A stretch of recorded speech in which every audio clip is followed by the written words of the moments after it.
side tangents to go on for this episode of the Download Queue, episode 75. In the background, it's really good segues that people get to experience, but it all works out in the long run.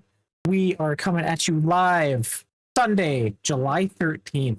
Half of the year gone. Half of the year is a whisper in the wind. It feels weird. It feels like we're just getting. I mean, it's been a long year. It's been a long 4 months. It's been a long month and a half with the Switch too. That's crazy. You said that when we were trying to stream earlier today before I had to dip out, playing some Mario Kart World, that we've had it for over a month, and that is kind of crazy. Yeah, it was weird. Like I told you, when I mentioned it, I was like talking to it with Hannah. I was like, it feels like a week ago everyone was like theory crafting and trying to guess what Mario Kart World was gonna be and how open the world was gonna work, and now it's just here. Like it's just an everyday aspect of our lives now. At least in my life, I'm using it daily. Yeah, I'm not playing it every day. As a hater. Yeah, I fell off. I saw Bonanza looks awesome. I'm gonna wait on it. I think that's gonna be something I want to experience with our daughter first. She's almost 2. I think we're starting in the window. She loves watching play games, but she can't connect it yet. We're getting there. The brain's starting to form the connections, right? So I'm gonna wait. So I'm honestly waiting for Final Fantasy Tactics. Comes out on my birthday, which is always like, ooh, fun. But I like tactics games. I haven't dove into one much, and I'm waiting for that handheld game experience that I just keep picking up. That's the game that I'm waiting for the Switch too. So I don't expect, honestly, it to be something I play a lot. It's going to be us playing games, me and my wife playing games casually. I played Tears of the Kingdom again, but fell back off of it because I'm like, whatever. I'm getting annoyed by all the stages that are following me. I have 3 of them, and I'm like, oh, this is blows. Like, I don't like them around me. They go away. So fell off of that again, but yeah, I imagine I'm going to play the Switch every day for a while. You're not like going back. You had your Switch 1, obviously, but you didn't like skip a whole lot of stuff you want to return to now. That's where I'm at. Like, I picked up Cuphead and stuff I mentioned. I have like Pokemon Snap I want to get back to. Like, I have a list I can get to, but yeah, no, I'm just not like that with Nintendo. I have yet to go back to Super Mario 64, and it's stabbing me in the brain every time I think about it because I'm like, I gotta do it, right? I want to, but it's so rageful. But so I've missed out on that. So I am planning and currently, I can't really say currently working on it. I'll be honest with myself. But that is the plan, to work through those Mario 3D games, 64, Sunshine, Odyssey, and ultimately, Galaxy, and then ultimately Odyssey and such there. But there's not, going back and playing games. No, I mean, I didn't beat Tears of the Kingdom, but that's going to be something I casually play, go back. I want to sit and play on my Switch. I'm going to play Tears of the Kingdom for now, but that's not an everyday thing. So I can't think of things I missed out on that I want to go back to. We will get into that a little more here later on in the show. So ease into it. Couple news things I want to talk about, bring up some tangents, and then we'll get into the big juicy bits later on. Here in the Download Queue. Again, we record each and every Sunday, 4 p.m. Pacific Standard Time, right here at twitch.tv/BadlandsBacklog. So you are able to join us live in the chat on Twitch and YouTube. Ask some questions, give us your comments. I will read them read them live as we record and go through the show. The comments are alive. The AI is becoming sentient. It's Grok 3 invading the show.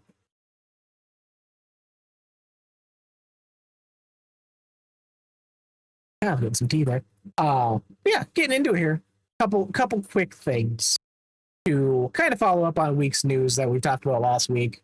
In the wake of Xbox's layoffs, their restructuring, as things go, we kind of got what the future looks like from Rare, one of the studios that was affected with Outer Wilds cancellation. Because, as timing would have it, a couple days after the fact, they had their first, that they're now calling community directs instead of gameplay showcases, what the year has in the store, stuff like that. They had a community direct, which is how they're going to be doing things moving forward, and kind of shown a light on what their studio now looks like, for better or for worse, which for me personally, worse. Uh, First off, coming to Sea of Thieves, I would like to point out custom seas, which for content creators and people who have huge groups that play this is kind of the top thing that they have wanted for years to come.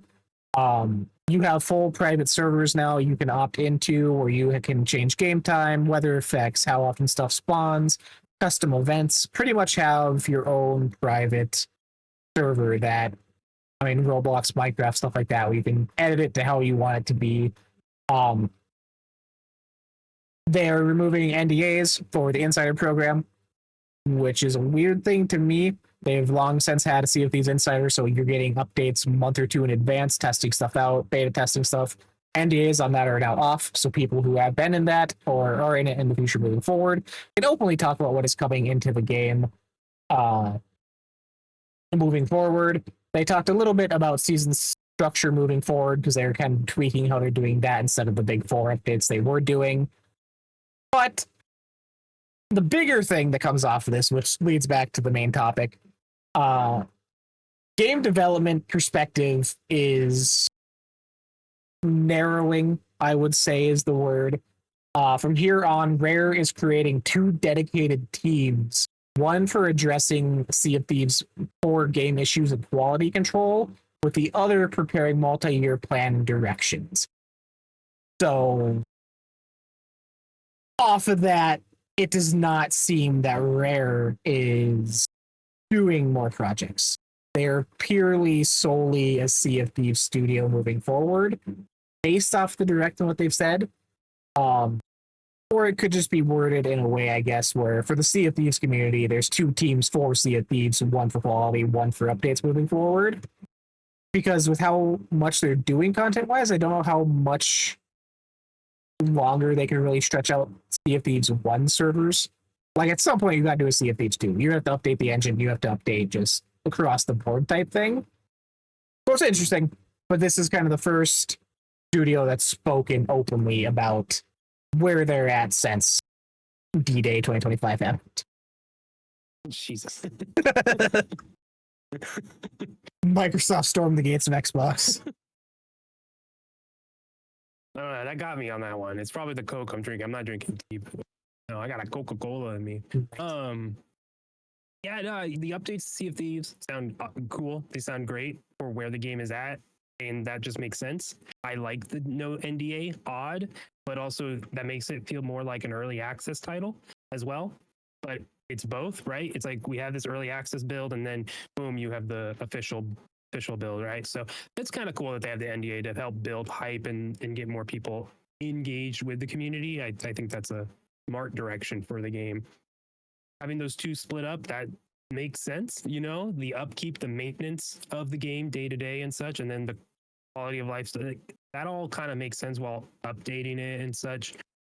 If that means there's no other game coming from Rare, that is a bummer. It definitely is a bummer, right? Especially they've been working on Everwild for so long. We're probably going to learn nothing about why and what went wrong. I hope we get some info and tidbits or insider knowledge of like what went wrong, because I wonder if it was just mismanaged at the end of the day. Xbox has put so much money and they had this do everything because we need to fill the Game Pass library, and times are what they are currently. Microsoft, their parent company, is so focused on AI, and that's where the money is going to be funneled into. So guess what's on the axe? The creative shit. And that's a bummer. And that sucks. And that is the wrong thing to invest in. The wrong thing to not invest in. You should invest in the creative, the games, through the AI stuff. Like, you don't need that much money to fund it even, right? It's sad. So like it's just unfortunate. I hope it is strictly this is how our Sea of Thieves team is handling it. This is where we're gonna go from here with Sea of Thieves. And then Rare, they're probably moving into a Banjo-Kazooie, right? Something like that. Everwild seemed ambitious. It didn't work. If it was a multiplayer thing, am I remembering that correct? There was some multiplayer aspect to it? From leaks, yeah, it was okay. Same kind of open world sandbox. In the current landscape, of multiplayer game that demands your time like that is not going to sell. So hard decision, awful decision. You probably shouldn't have, take less money and keep the team that was doing that. That's what it comes down to. But unfortunate that we get there. Understand why not to invest in a multiplayer game in this time.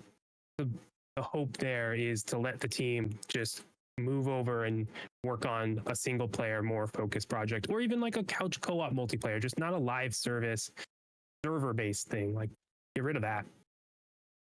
And you mentioned, I mean, jokingly mentioned Banjo, but like, No, I don't think it's joking though. I think how many you mention it, and I have loosely how we see it so often online as a jokey thing.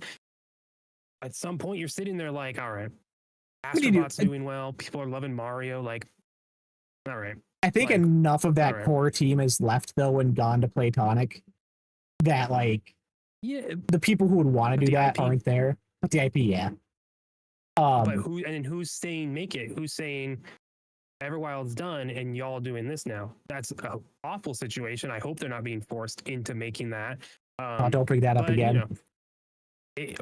But like stuff like that could occur in that. So I'm leaning more hopeful on it, and that it makes sense. We know player time is not focused on single player games. They're all playing the free to play Fortnite multiplayer thing, and you're not going to pull them away for that for long. And I think Xbox has been pretty funding smaller games like South of Midnight, or not funding. More so, what I'm saying is they're focusing on getting smaller titles out as opposed to these big time sinks. Because hey, that's just where we're at in the world. People are, when you got to keep up on that Fortnite battle pass with all your friends and it's free, I don't have time to play a big game and a big RPG. So Xbox is making moves that isn't just for our little bubble, what we want necessarily. They're trying to make everyone happy, and that's probably going to screw themselves in the foot. Yeah, same sentence. Yeah. But yeah. I was going to add to that though. It's kind of anything's sort of possible for them now if they do have the time they're not talking about, because it was with Sea of Thieves being the main thing. You just let go of the Sea of Thieves creative director last week, 2 weeks ago.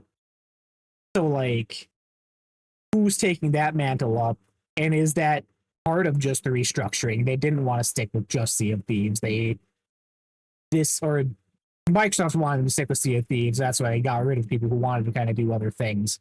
So now more than ever, it does kind of feel like anything could happen, but is it actually going to happen as time goes on?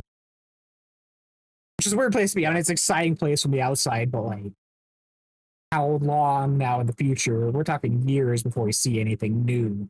Well, and Brian, our guest from last week from United We Nerds, put it very well. Xbox does not have the benefit of the doubt right now. So I'm being hopeful that this is a restructuring. Unfortunate because your parent company is taking money away and putting it somewhere else. Okay, we got to make tough decisions, but we're still going to create something that's in the heart of what we want. That's the hope. But hey, if they're just becoming the Sea of Thieves studio because that's all that has been successful from them lately, that's unfortunate because it's not what it could be. So time will tell. They got to prove it. Yep. I'm hoping. I mean, I jumped back in Sea of Thieves last week again. Like, it's still there. The magic's still there. Community is so active. Like, they just need a solid foundation. The private servers get me excited. I think that's something really cool. Not that we have a huge community or not that we're collabing with a bunch of people, but the aspect of it, like I can see that being something we could do, and that could be really fun. And especially you can curate it, being like, so how fast can you destroy 5 ships? And you boom, boom, there's five over there, 5 over there. Oh, and like that's cool. Is that this type of shit you can do in that? Like, that's awesome. That's a cool thing you can do in that sandbox, because the sandbox is really, really cool. But hey, if the game's just going in the maintenance mode, unfortunate. Hopefully Rare is not just going to be a Sea of Thieves studio. Gonna be renamed. I don't know. Sea of Thieves studio. Talked about it last week. That's true. Would it just be C Studios? SOT Studios. Studio hey, you just celebrated your 40-year anniversary. Studio New of name. Thieves. Dude, that's kind of sick. That's kind of a good studio name. Trademark. Bam. It's our studio now. Boom. Can't steal it. I just trademarked it. Copyright it. Copyright. Just did it. Also, a quick shout out this week that ended. Moving along here for quick news stuff. I shout it out every year. It was one of my favorite things that happens every year. Summer Games Done Quick has just ended last night, I believe, was the ending thing with Delta Ruin as their finale game, totaling $2,436,614 raised for Doctors Without Borders. One year I'd like to go. The Summer Games Done Quick. They do their two events, Summer and Awesome Games. Summer Games is actually held in Minneapolis over here. So something I'd like to check out in person one of these times. A lot of cool runs this year. I had it on in the background pretty much all week. They had a lot of new stuff. Newer games were featured, I think, more than ever. Mario Kart World was there. Elder Scrolls Oblivion Remastered was there. Indiana Jones, I think, had its first showing. So Avowed, I think, was even there for its first year release. Like, they focused a lot on newer titles, cool. which is cool to see. So even Yeah, when I saw a clip of Mario Kart and I was like, "Whoa! I didn't realize you can speed run Mario Kart World." But I guess doing the tracks and such would be games done quick. So that's awesome to see. The Mario Kart was really cool. I kind of want to kind of look that one up. Yeah. Like, or later, like just see what I don't understand what that means. The games done quick is something you exposed me to. Indecently, you indecently exposed. It was decent. Look at my games. I didn't know about it until last year. You talked about it, and it's just something I haven't gone into much. But this year, I saw a lot more clips of it, and like I just said, I'm a little more interested into it. So I got to look that up. It's a cool thing. Awesome, the money raising for Doctors Without Borders. I haven't worked with them, but I worked in a company that they partnered with them. So while I didn't directly work with Doctors Without Borders, we had staff that did and go on trips with that. So it's like, oh, that's cool. That good organization doing some great work. It's awesome to watch. I'm not watching speedruns outside of this. This isn't my ish I'm into, but they do it in such a way that it's kind of like a presentation, like showcasing what could be done. And you watch one here and there, and it's like, oh, they just casually hit a new world record at like a event like this. Like, that's cool as hell to see. And then seeing like the new games like Mario Kart World, which that was interesting because with the open world aspect of it now, it kind of fundamentally changes how they approach it. Because like there's times where you could turn around, jump around the finish line, and it counts as a lap. But now it's like, oh, if you reverse in a certain way and rewind the camera back, it counts as a lap or two. Like, it fundamentally changes how Mario Kart's approach. So very interesting to see. They have full schedule. All the VODs are posted on YouTube. So get a free time, scroll through, see a game you're interested in. It's there, available. With couch commentators too. So with the runners actually focusing, they handpick a handful, 3-4 people to sit behind them and kind of commentate what's happening. So if it does get to be, this is very kind of minute level detail stuff, they're kind of explaining it in a way that's easily to understand. So very cool to watch. Shout out to them again. 1 year, Minneapolis. I'll be there. Yeah, we got to get you there. You just got to go. No. You got to time out SummerSlam with it, right? Your summer of Minneapolis. It's a month difference, but yeah, I'll just stay in Minneapolis for a month. There you go. Great city. I don't want to do SummerSlam anymore. If it's going to be like this year, I'm out. I don't want no jelly rolls there. Hey, you haven't even seen it yet. You got Cardi B as well. Cardi B. Does she? Oh yeah, she's the host. She's the host, and she has not been available to do anything for it yet. They've had to get Jelly Roll involved. Anyways, we're welcome to the wrestling portion of the show. Hey, well, I did have an AEW pay-per-view last night. Evolution's happening right now. Oh, did you watch All In? I just want to know. I watched it after the fact. I went half and half with my buddy to watch, and then 20 minutes before it started, I told you I got called in for work. 7 hours later on my days off, and literally I got home as it ended. So I was able to watch what I wanted, but oh man, yeah, no, the fact that you got stuck sneaking toilets is one thing. But yeah, that the context of that makes that sad. I feel bad. I feel for you.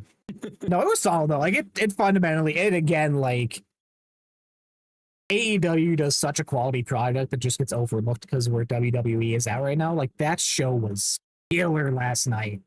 There was maybe one match out of the whole thing. Like we could have skipped this, but like just quality nonstop, and they don't really get the recognition they deserve.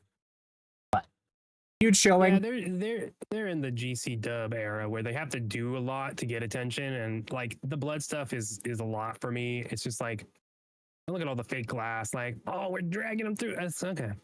Okay, I don't care. It doesn't do anything for me. It pulls me out of it where I'm like, that's fake. Like, he's dead. If you pull someone through real glass like that, they're dead on the mat. Like it, so it pulls me out. It's the barbed wire That match, Kyle. though, seeing every clip I saw, I was like, how many people got involved in this final match? And like even Daniel Bryanson coming back, Came back. Like, even me, I'm like, wow, yes. So I don't First know. time I'm not coming gonna back start since paying he 50 lost the bucks. belt. And that's even I was aware of that, and it was in a briefcase for so long. Yep. So like, it's silly, goofy. I probably won't watch stuff like that, but it did look like the clips are cool. It's just that the blood stuff I still can't get past. Where if it goes too much, I'm like, all right, like you. It's understandable though. That if I had to pay the 50, I would not be in. Like I go half and half with my buddy. And this was, I think, the first one of theirs I've watched since that one in October where Daniel Bryan lost the belt. So I've been out for like half a year at this point. Like, yeah, get back in. But wrestling That talk, makes sense. wrestling podcast. Love it. That's what we do here. it's our little tangent. Little tangent. Kyle, you mentioned earlier in the show, you have been playing Super Mario 64. I began my journey with GTA 5, as well as my journey this year to play all the old Final Fantasies. I got the Pixel Remaster, playing them for the first time. So far after the fact, struggling my way through. I want to talk about it.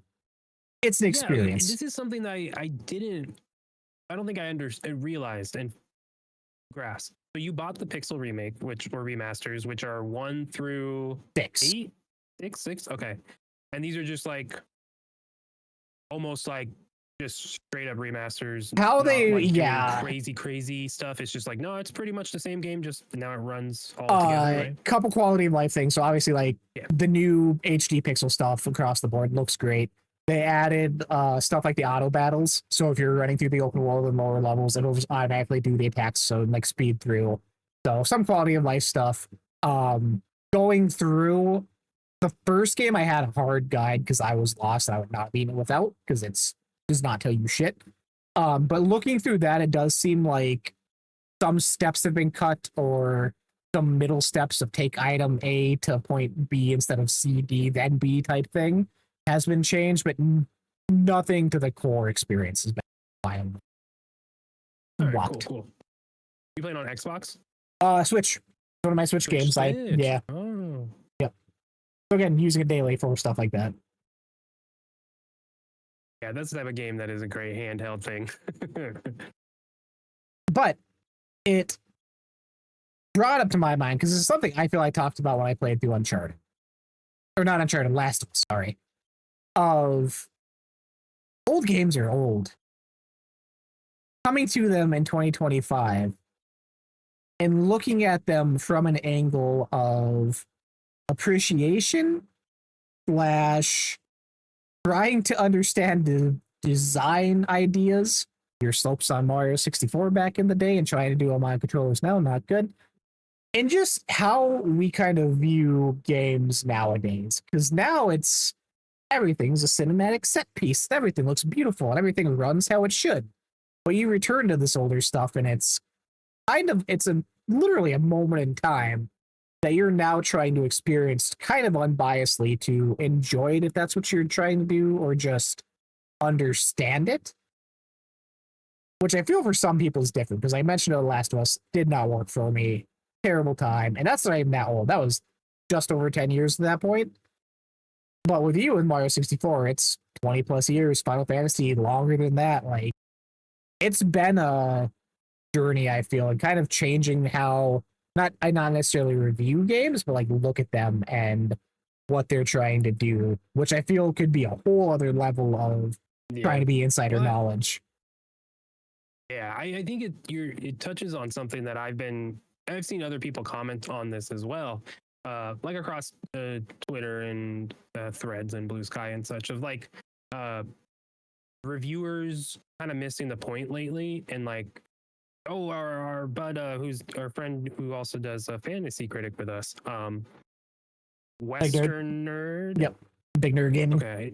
Big Nerd. See, in my brain, I said United We Nerd. So I was like, So many nerds. That's Brian Saber. So, but yeah, Western Nerd put out a thing about Rematch, a little post, and he was saying like reviewers just are missing the point. Like, Rematch has a 70, had, I don't know what it is currently, had a 74 on Metacritic. And I'm like, what? Like that is insanely low to me for what it is. Like in the 80s makes sense, but like 74, really?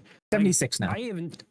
Oh, cool. Like I have not experienced. It's a great game, but across the board, really, okay. Like I think the four is there. And again, he goes on to talk about like a lot of the reviewers or complaints are no cosmetics. Like there's not enough here where the gameplay is like really solid, but they don't have this on the side. It's like, well, what's the point though? Like, is the game a game? Is the game good, or is the dressing around it not there? So I feel like where people are starting to talk about that and talking about old games being old, and it helps me. It has helped me like view Mario or view games like, yeah, we got to look at the scope and the context of what the game was made around. Dragon Age Veilguard started as a multiplayer game, came out, you kind of see those themes and it feels a little odd.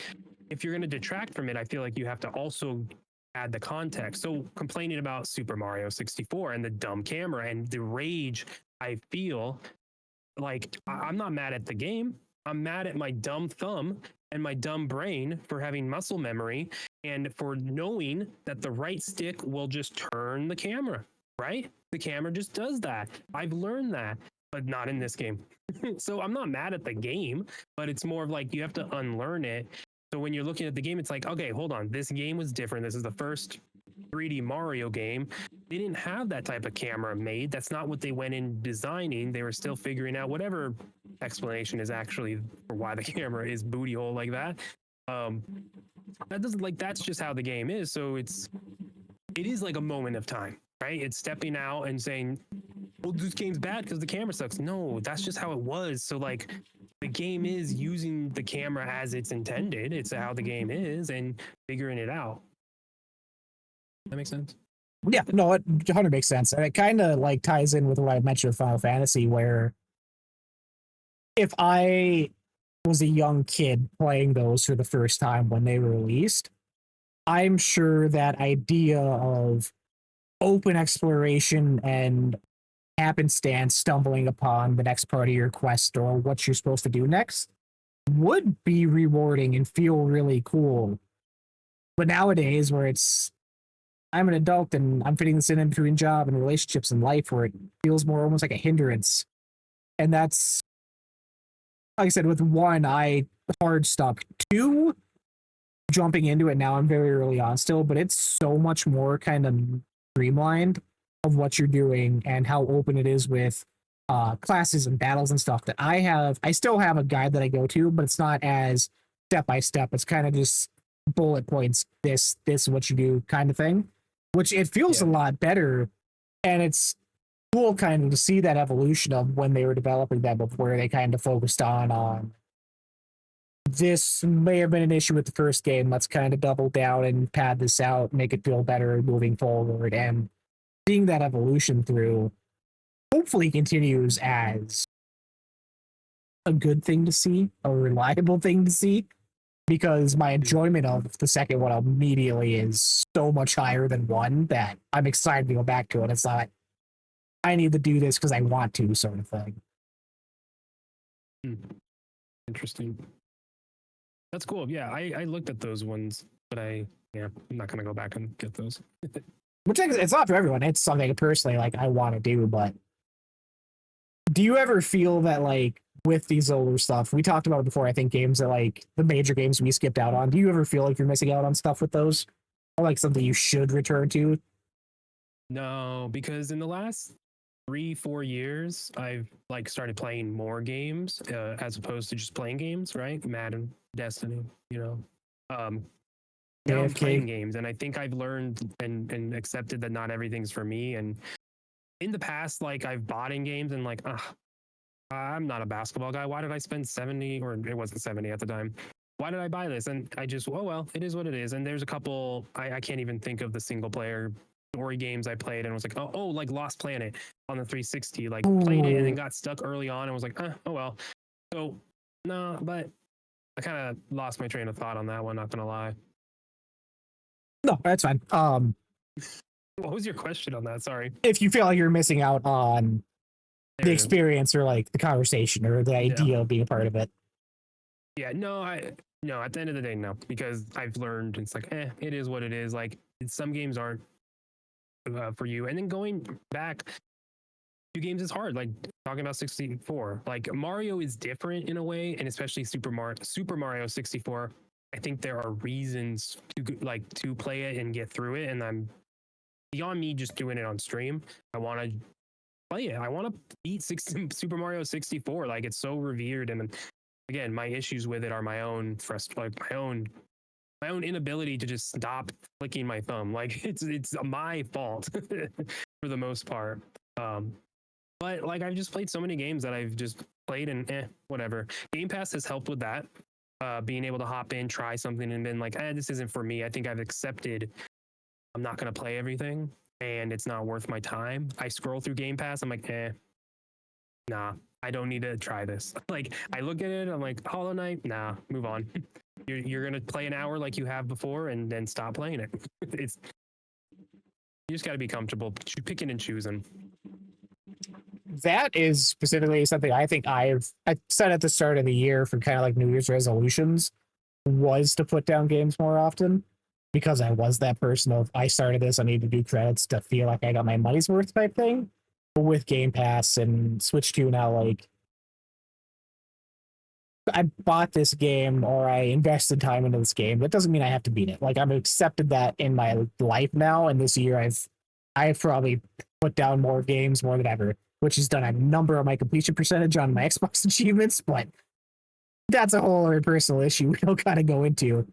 But it has been nice to try out more new things, and when something does stick that I'm enjoying, it feels better because it's not, oh, I sat through 5 bad games I didn't enjoy to get to this one finally, where it was cool. I got to kind of piecemeal try out this, and this. And now I found something I want to invest time into.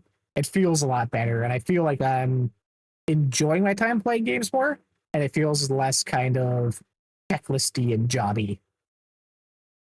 That's good. Yeah, no, because that's like where Destiny has felt like that a lot at times, and it's always been fun to see over its 10-year plus span.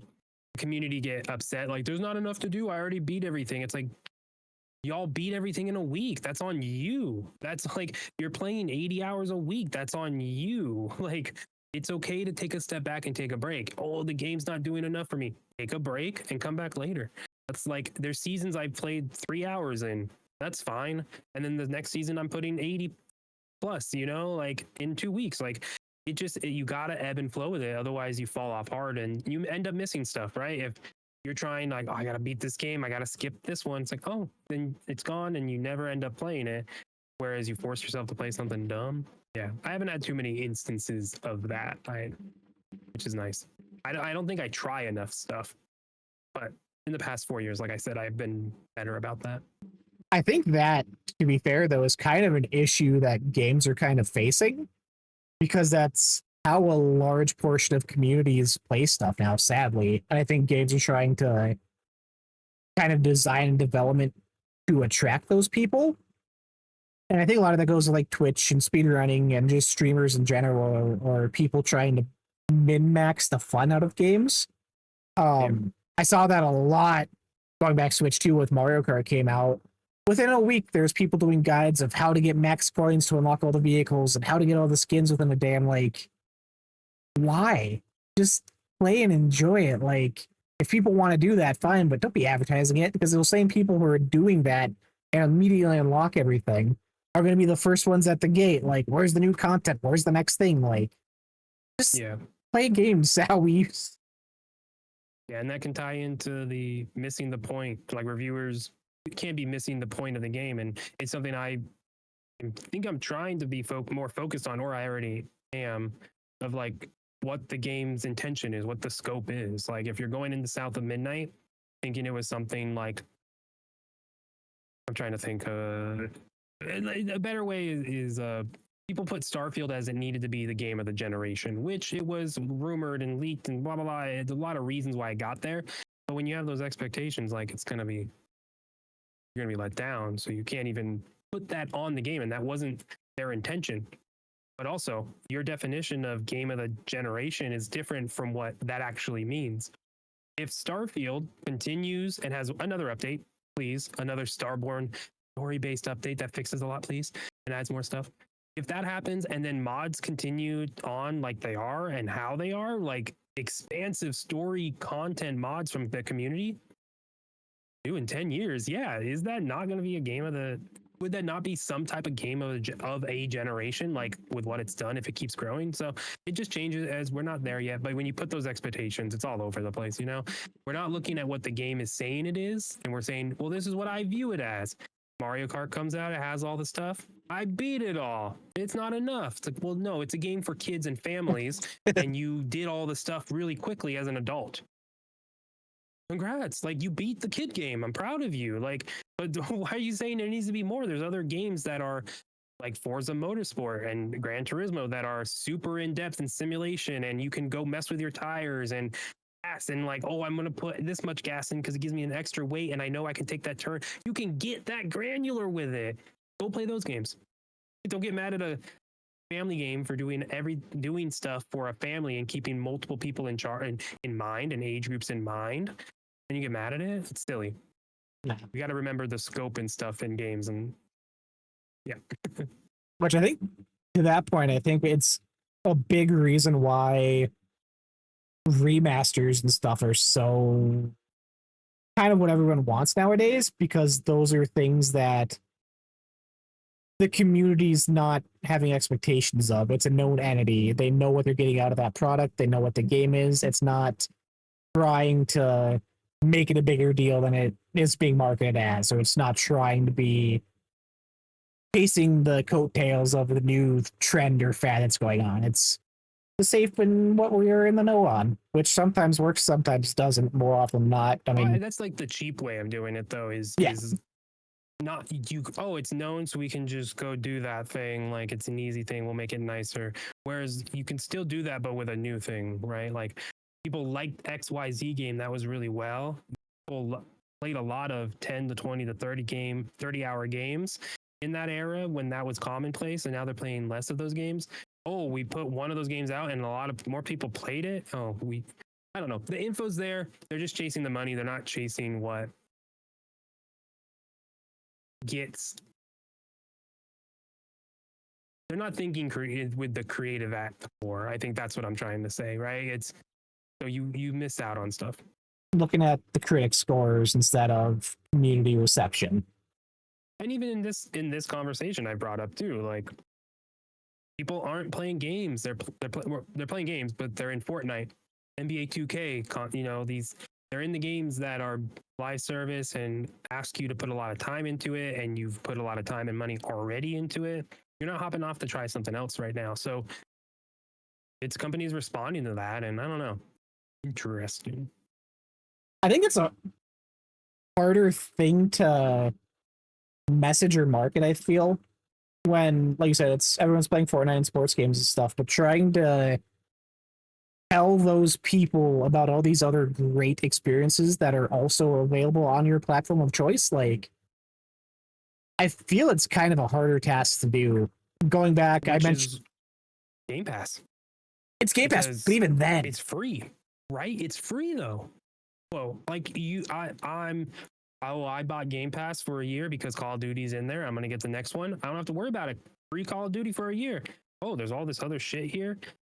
Eventually you do, but they're still, they still haven't marketed to grab people enough. But I don't know. I think like that is Microsoft Xbox's response to that thing, and we've seen that's why I keep bringing that up, because I keep seeing the player time mentioned when looking at articles or seeing people talk about Xbox lately. That keeps getting brought up as why they're investing in what they're investing in. So, and it makes sense. And yeah, the Game Pass is their answer to it, but are people really playing the games?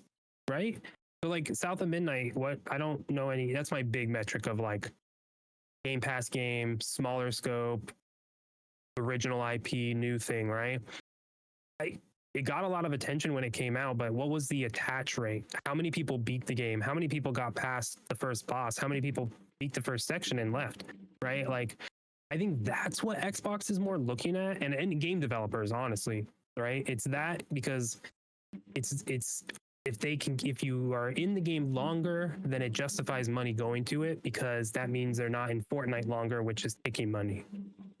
We're getting into like the business side of stuff a little bit, but Well, it's kind of goes into when they were talking. I think going into this generation, there was the leaks or patents of Xbox and PlayStation wanting to like put advertisements in games. oh yeah, Oh, you have an advertisement between levels and stuff. Like it kind of ties in. Well, if we can't get them in our live service Fortnite's battle royales and stuff, how do we get those sort of microtransaction bumps elsewhere in the single player stuff? Which turns out to be a scummy situation. and I think that practice is done.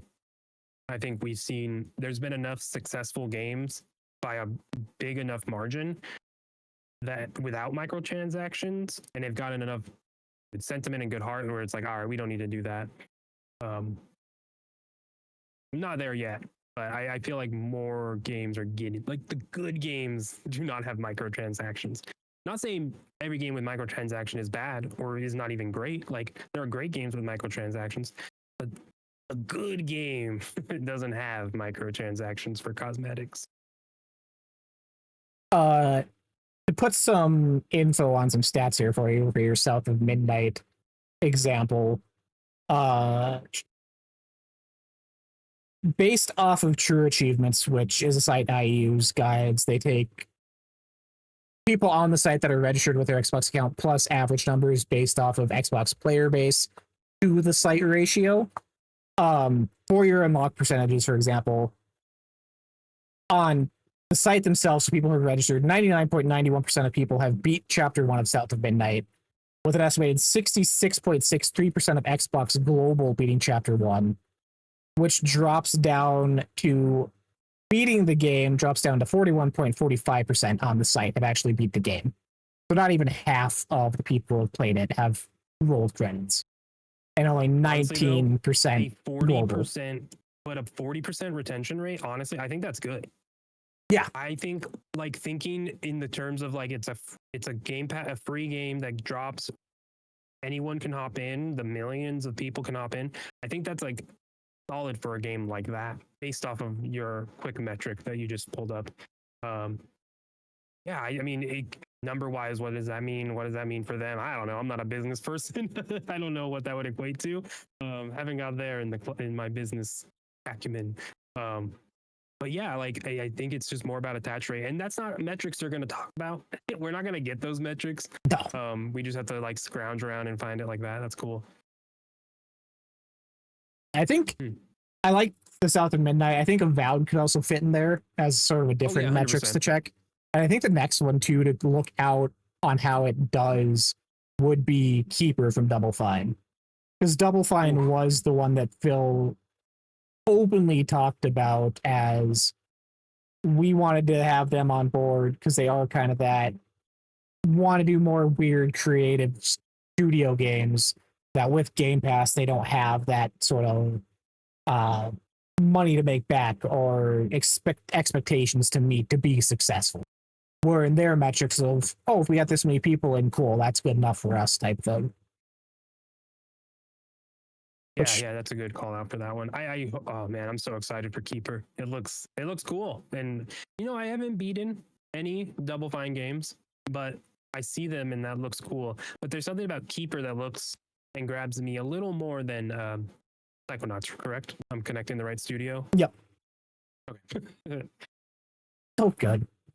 Oh good. I should play this. I really need to play the second one. I tried to start when in my very early days of streaming. Maybe I wasn't even on Mixer. Like I'm talking early. Ooh. Yeah, I've been loosely streaming for a very long time. I tried to play Psychonauts, but I fell off hard of it. So I should just jump into Psychonauts 2 one time. One is a rough experience. Like the story and like the experience. Everyone just talks about the weird stuff, and then like the other stuff going on too, like the smarts of it, right?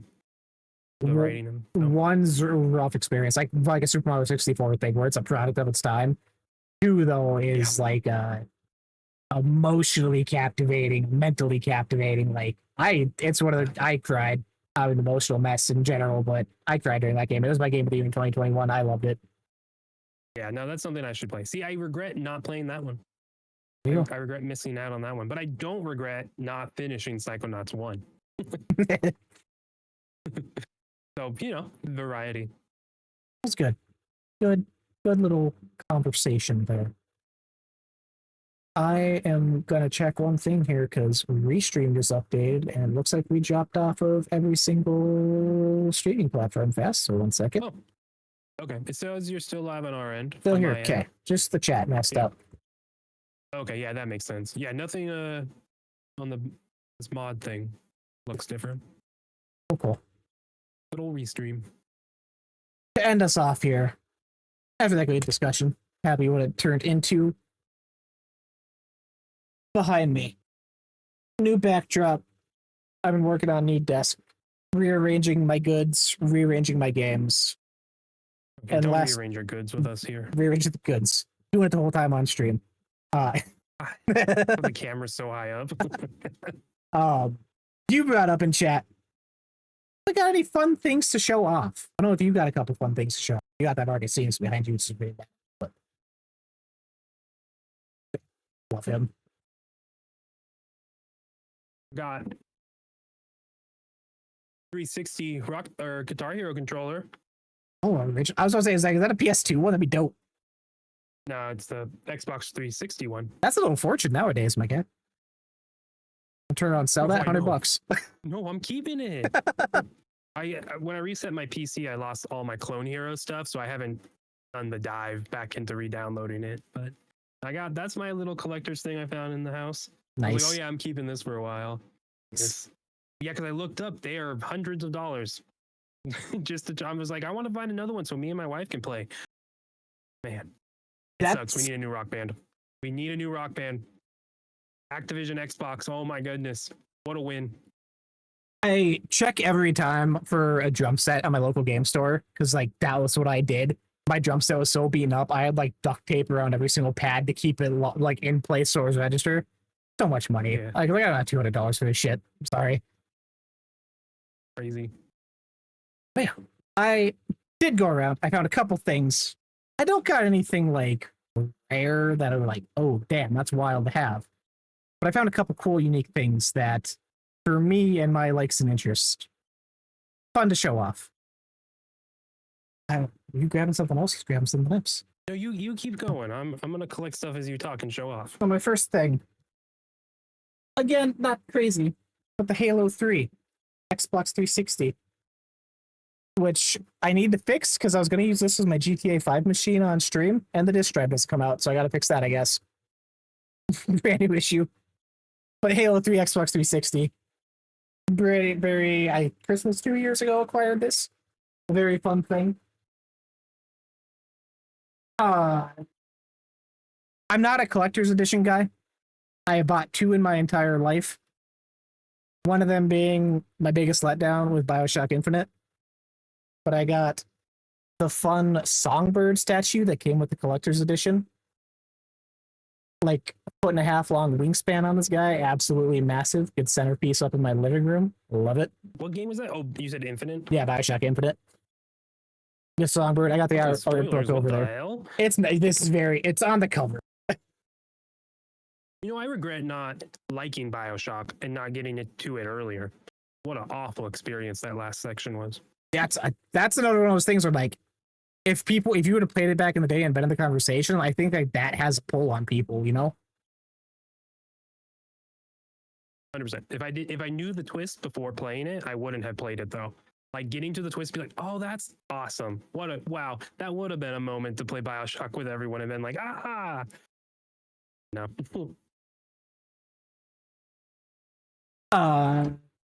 What else you got? Other collector's edition. Very cool. Still in box, haven't even opened this one. Could sell it one day. But What? with the Kingdom Hearts 4 No, Kingdom Hearts 3 pre-order, sorry. Collector's edition.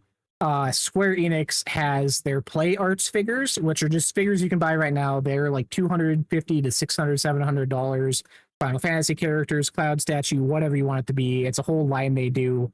They did a special collection of Sora, Donald, and Goofy in one pack in their Toy Story outfits in a box. So I have that still sealed, unopened, that I have as a collector's piece. It also came with Kingdom Hearts 3 limited edition like pin, Disney pins that everyone does the trading and shit for and goes wild for. I have on TikTok. I watch the hell out of those. I'll never have them, but I watch the hell out of them. My 2 collector's editions I've ever bought. Yeah, you just left them unopened. That's cool. What do you got? You got some over there? Oh yeah, I got a Project Scorpio Xbox. Ayo. So nice.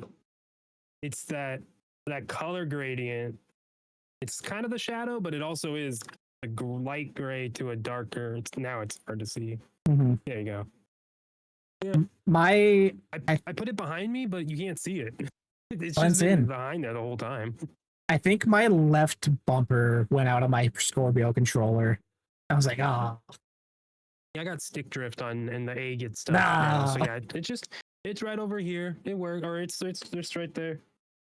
I just can't sell it. I don't know. You know, this is something I might hold on to forever.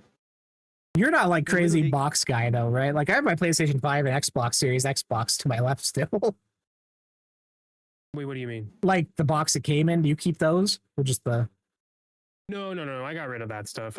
There was a time I did, but at some point it's like it's silly. I'm not gonna repackage it. Like whatever. So, but yeah. So I got that. That's cool. Thing's heavy as hell. I should plug it in and see how it runs. Whoa. That's probably true. Hannah's using my Scorpio on her TV for Dreamlight Valley and stuff. It is slow. That would make sense. I got the Stranger from Destiny. Is that a collector's edition thing or just No, it's just a statue I got. Oh, okay. Probably got it on sale at Best Buy or something. I was like, I'll buy it. Got Master Chief. That's the 20th anniversary all black one from Xbox Shop. Ooh. Just a Funko Pop. I have it's a blue and yellow Spartan.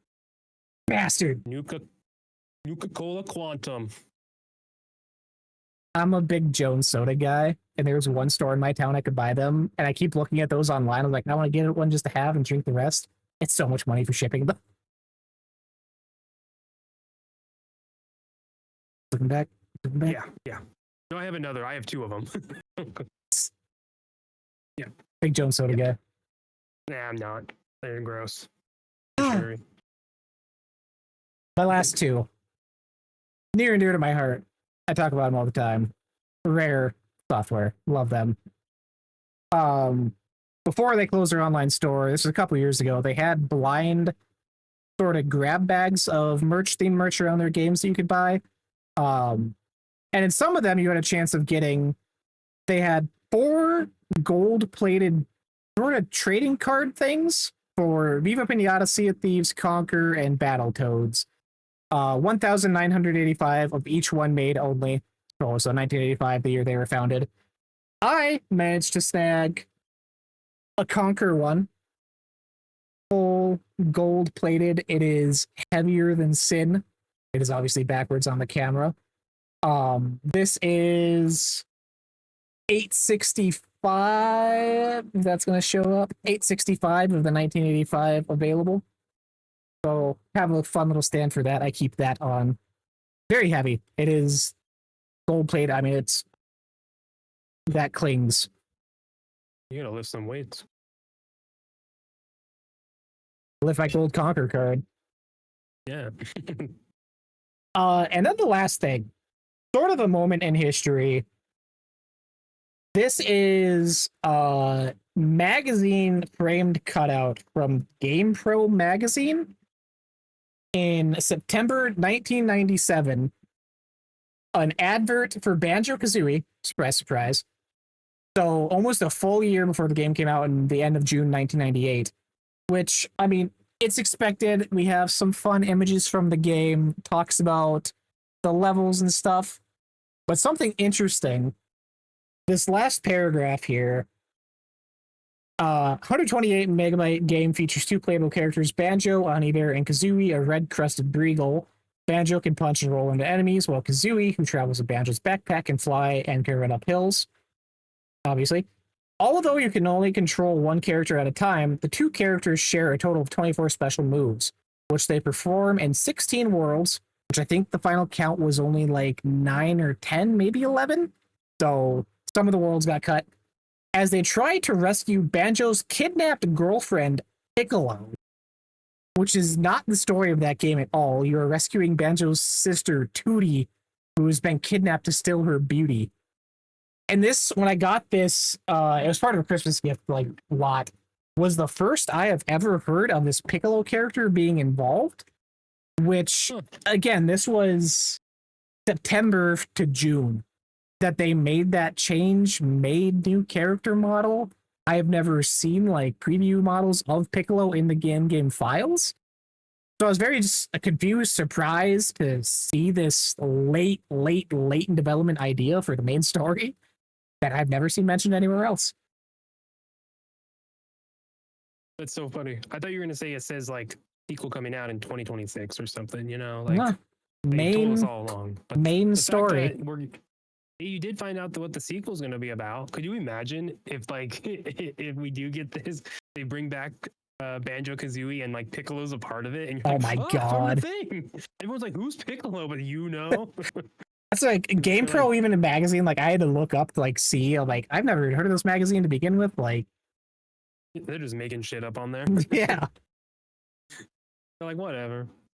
That's amazing. I do have the Xbox mini fridge. That's Dude, next to nice. the blue lamp. That's next to the blue lamp behind me. That's the black monolith. Oh, that's also Keanu Reeves in front of the lamp. Like it's Johnny Silverhand or just Keanu? Okay. He just Like, like you just walks have up a and gets Keanu bigger. Reeves. It's actually him. You're amazing. Oh, he's actually my cousin this whole time. Yeah, you didn't know that. Okay, I don't. There's a Wii U remote that I have no idea why I have. Like the That's all gamepad? I got. No. Oh. Just like a pro controller, essentially. Oh. I was about to say, when I set up upstairs, I posted in Discord with the Nintendo room. I have two Wii U's. Don't know how I got the second one, but both of them I am missing the gamepad for. I can't actually use either one. And Yeah, that's like crucial. And trying to find just the gamepad is insane. So I'm guessing I lost him in like the move to and from Michigan years back. But two Wii U's, don't know how I got the second. Neither one has a gamepad. That sucks. Yeah, no, I didn't. Yeah, I have this. I'm not sure how. Nice. Love to see it. Keanu Reeves in my bedroom, in my garage. I got a Destiny Ghost. I also got 3 Halo books. I got Destiny Grimoire books. That's my World of Warcraft book collection.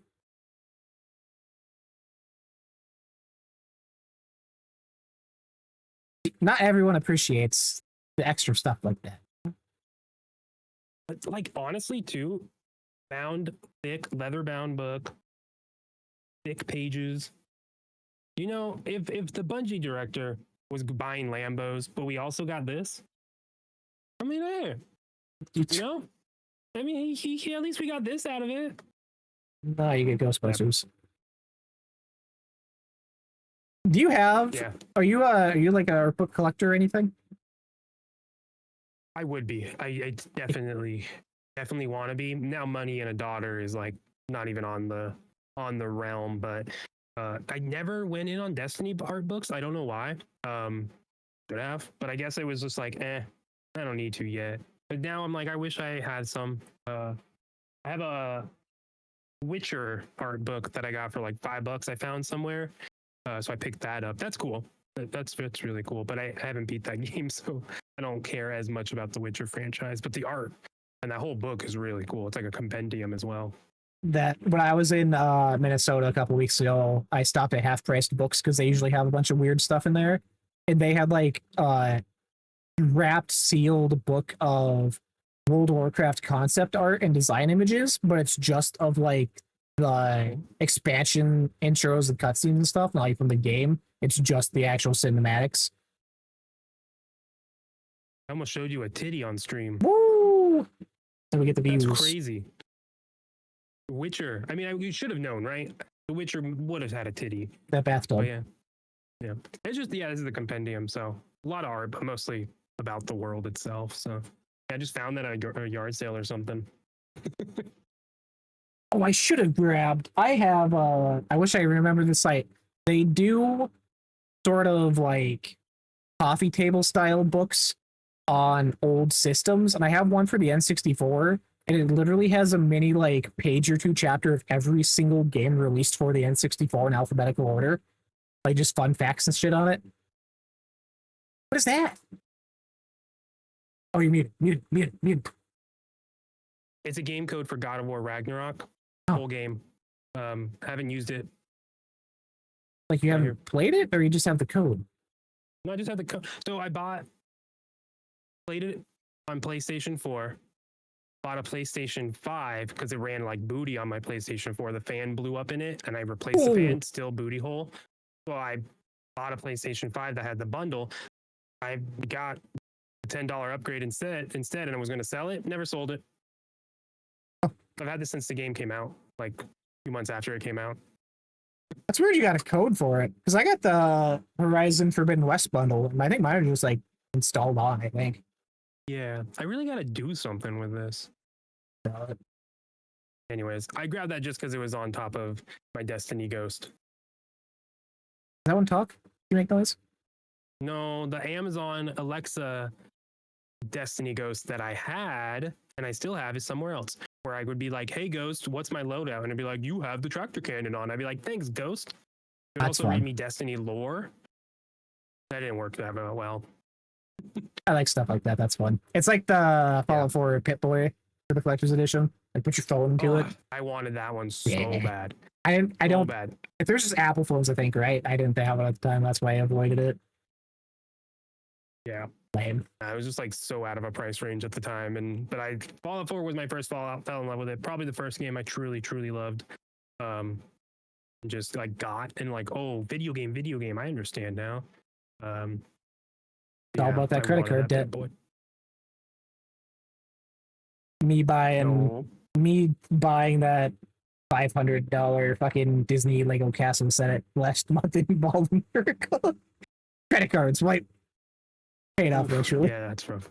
Eventually, yeah. Man, Legos. What's that? That's another. I have it back here, kind of, but I do have the Atari Lego set behind me, as do well see as it's almost done, but I do have my Pac-Man cabinet as well that I am almost complete with, which will go on the other side of the shelf and was finished. That's like a whole other level of shit and things, but I got a pocket mask in case you need rescue breaths. what the fuck? What? Is this where everything's on fire around you and it's smoky? No, it's just a first aid thing. Oh, okay. I've been trained in so many levels of first aid. I was like, I work at a healthcare facility. I've never heard of this. You've never heard what? It's just it's We just do a not have breathing that. mask, so A lot of people are on like Where- oxygen tanks and stuff, I guess. I don't know. it's just a mask. Nobody gets back. Nobody cared who I was until I put on the mask. Did you hear any of it? I did, sadly. Oh, what do you mean? Sadly, you gave me nothing on Well, that one. it was like at first I was like, oh, he's Also going like a General Grievous type sound, and then it went sound like the Bane. I'm like, oh, okay. Yeah, I got really excited when I realized I could do Bane, and I didn't know how to do it. Anyways, this has devolved into But, yeah, something. a couple fun things though. If you're tuning in, watching this on YouTube later, if you have any fun things in your collection, unique things like my weird banjo, this isn't factual information magazine cutout, send it to us. I want to see. I like seeing people's stuff. People got the crazy game rooms and shit. Like I got full Wii collections and every 360 game ever. Nah, that's wild. I want the weird stuff. Show me the weird. Original DS. I've never had those. Yeah, look at that. Isn't that That is crazy? tiny. I know. Cannot find a charge for it, so bummed about that. I've I been heard to working find. I lost my one for my 3DS. It took me like weeks to find one. Sorry, Any- we need to end the show because I'll keep finding stuff. Keep finding things. With that, that'll be episode 75 of the download queue. This will be going live Monday morning. Spotify, Apple Podcasts, Amazon Music, YouTube. What is? I have a DualSense 4. Okay, that's not I special. played God of War on this. That's the only game I played on it. PlayStation's let you down. Could have played Death Stranding 2 on it. Oh, you couldn't have. Never mind. No, I'm waiting Wait. for it to become on Xbox. There you go. You got time to finish the first one. We'll hear about that next week, hopefully. Till then, hope you all have a great week. Happy gaming. What is that? An audio receiver for mics. Okay, that's too fancy. We'll catch you all next Sunday. Happy gaming. Be good to each other. Peace.